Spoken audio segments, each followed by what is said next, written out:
Hi everyone, welcome back.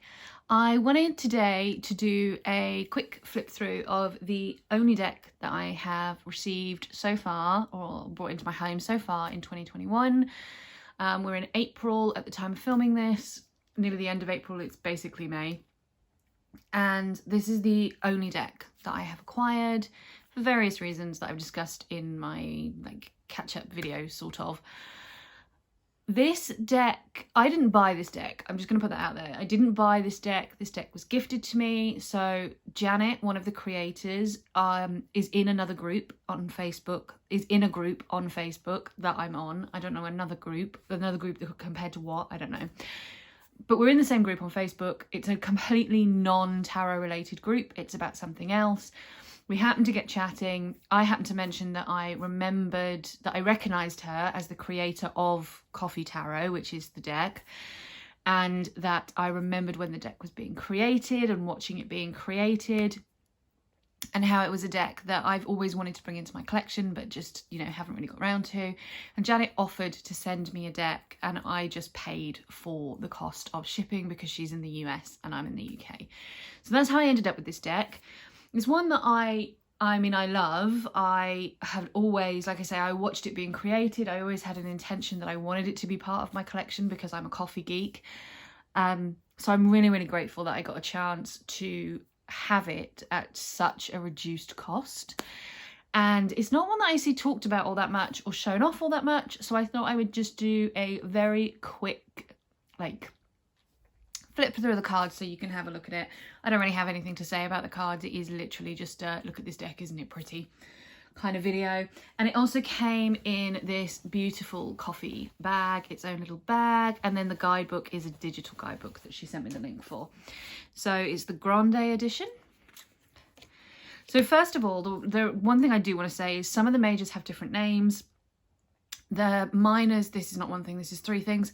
The minors are earth, air, fire and water rather than cups and wands and swords and pentacles. And they, something that is reasonably unique to this deck is that Janet and Ron, I'm not sure if it's Janet or Ron, I think it might be Janet is the tarot person and Ron is the artist.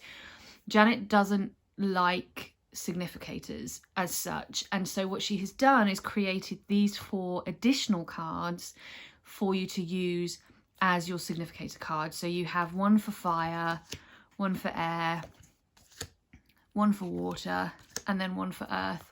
And instead of taking a card out of the deck to use as a significator, you would use one of these cards instead if you wanted to use one in your reading. So we'll just flip through. I say, and you'll notice that there's a lot of changes in the majors specifically.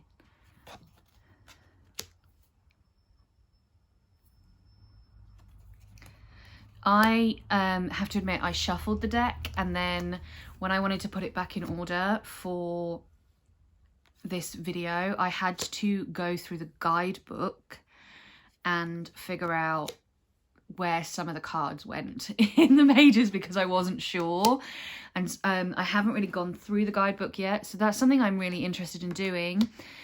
Some of them make loads of sense, like Fuel for the Chariot just makes loads of sense to me, I really get it, and others I wasn't sure on, and I'm really interested in really going through the guidebook and figuring out how they came to the decisions they did, and looking at what keywords they're using and those kind of things to see how they've made those connections.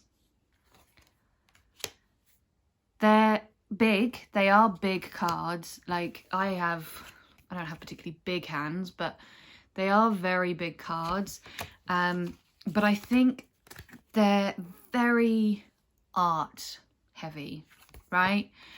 I don't know if that makes any sense. But I think they're illustrated in such a way, they're kind of like the Next World Tarot. I think I said something very similar about the Next World Tarot, is that there's stuff going on in the cards that, and especially that becomes more apparent in some of the minors, but there's stuff going on that the bigger cards just lend itself better to the artwork, and that I think if they were smaller, they may not have been as good, or as you may not have been able to see as much of the detail in them. I like the backs as well. I do like the backs. I want this mug in my life, by the way. So then that's the majors. So then we get into the minors, and as I said, fire, water, earth and air. I couldn't remember what the elements were then.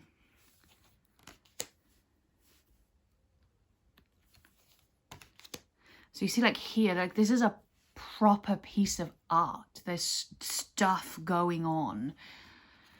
I don't think I'm explaining what I mean very well, but hopefully somebody watching this will understand what I'm trying to say.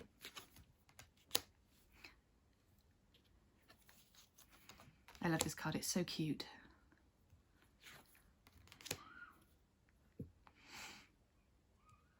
If I was a zombie, I think I'd be more interested in coffee than brains. I mean, I am more interested in coffee than brains now. I don't need to be a zombie for that to happen, but the point stands.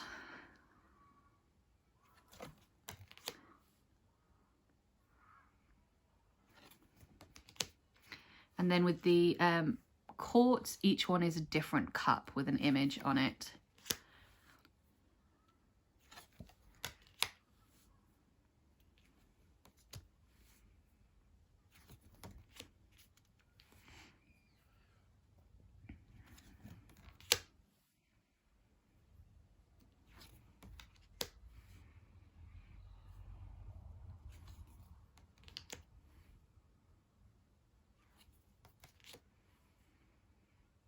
I love that card.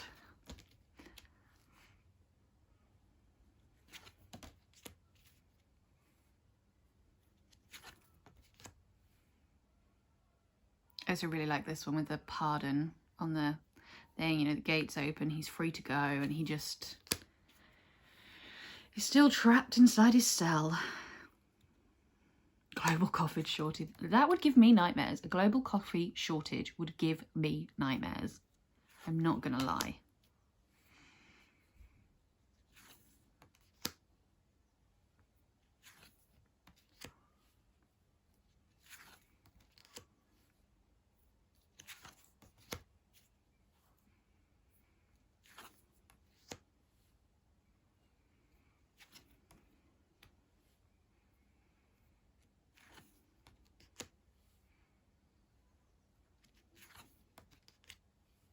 That poor bear.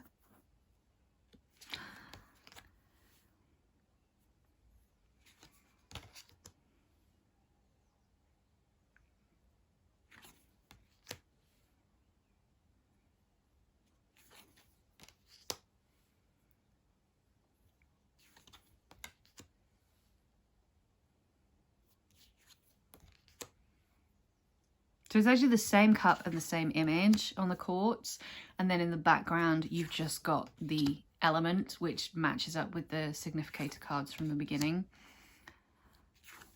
which I'm sure you can see from yourself, but there we go.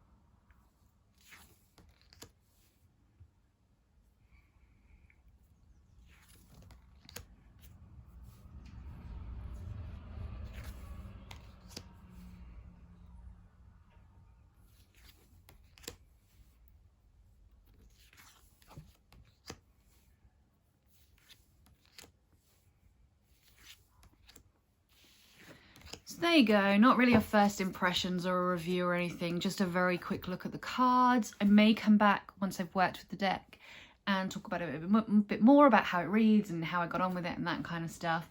But for now, I hope that just gave you a nice look at the cards, and I will see you all very shortly for another video. Take care, everyone. Lots of love. Bye-bye.